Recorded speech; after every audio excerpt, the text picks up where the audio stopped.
سورة الفلق. بسم الله الرحمن الرحيم.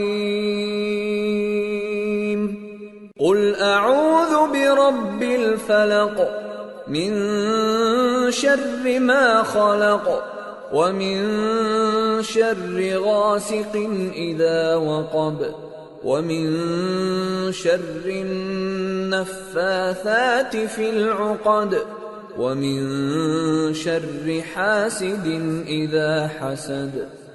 شروع اللہ کا نام لے کر جو بڑا مہربان نہایت رحم والا ہے. کہو کہ میں صبح کے مالک کی پناہ مانگتا ہوں ہر چیز کی برائی سے جو اس نے پیدا کی، اور اندھیری رات کی برائی سے جب اس کا اندھیرا چھا جائے، اور گنڈوں پر پڑھ پڑھ کر پھونکنے والیوں کی برائی سے، اور حسد کرنے والی کی برائی سے جب وہ حسد کرنے لگے.